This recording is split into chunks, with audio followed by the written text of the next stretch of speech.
Welcome back to Tang Time, where I teach you how to lower your score without having to work on your golf swing. On today's agenda, I'm going to show you how to play the trickiest lie in golf. Do we have any guesses what kind of lie that is? A plugged bunker lie. Wrong. A plugged bunker lie is actually pretty straightforward, but we'll get to that in a different episode. Today, we're talking about when the ball is below your feet. So here we are at a shot where the ball is below our feet. So that means the ball is quite literally below the level of my feet. So what makes playing this shot so tricky? Because the ball is further away from you. That's correct. If I were to set up on a flat lie, where the club head is equal to the height of my feet, you can clearly see that the ball is further away. And to reach it, we have to change our setup angle. I don't want you to just squat to reach the ball, okay? We want to stay perpendicular with the level of the ground. This is a flat lie. If at a flat lie I'm like this, at a slope lie I should be like this, still perpendicular to the ground. This shot is so tricky because our levels are changing. You might have a good setup perpendicular to the ground, but when you take your backswing, you get into a comfortable spine angle as if the ball were level with your feet. That means that you're standing up on your backswing because that's what you're used to. You've done hundreds of repetitions in this backswing position.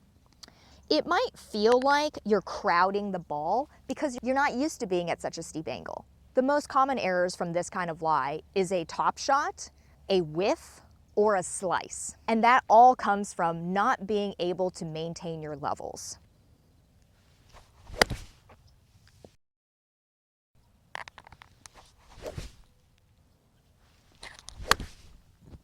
So to hit a shot where the ball is so far below your feet, you have to maintain your spine angle from your setup and your backswing and back to impact.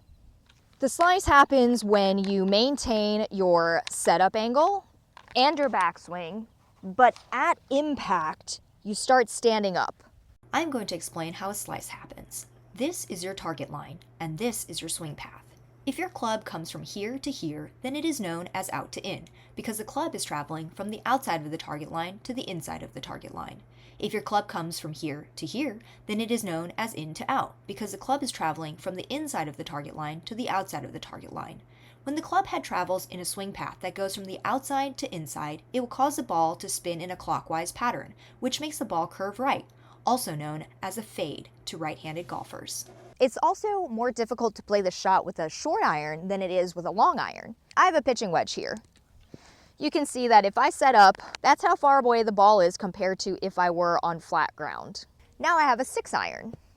Because the club is longer, the ball doesn't feel as far away. With shorter clubs, you have to be very diligent about maintaining your levels, especially when it comes to wedges. It's very easy to hit a worm burner with a wedge on a lie like this. What's my game plan if I come upon this shot during a round? Check out my previous video to learn about picking the right lines. This is the green view of the shot I'm about to hit.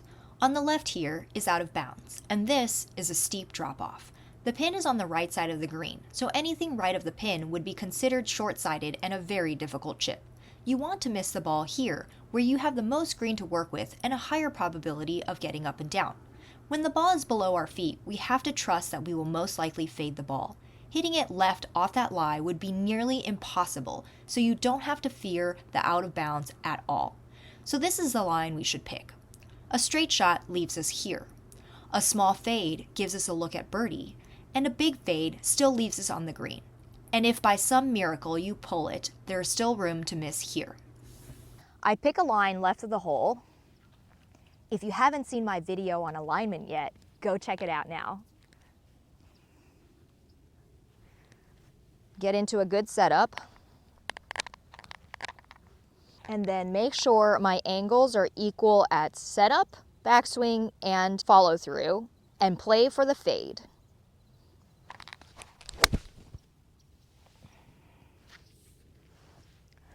That shot happened to go straight, but we picked a line that gave ourselves a lot of room for error. And now I have a great look at getting up and down for par.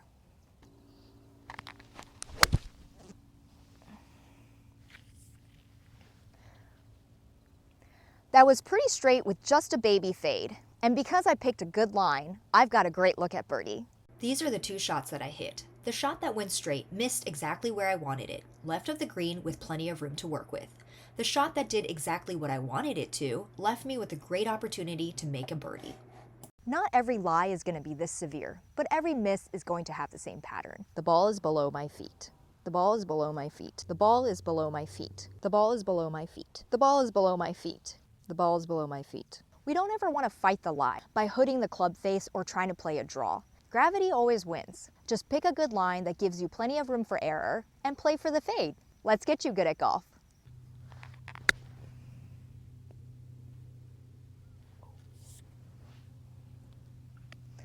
On my next episode, I'm going to show you how to hit a standard chip shot. I'm going to show you how to chip like that.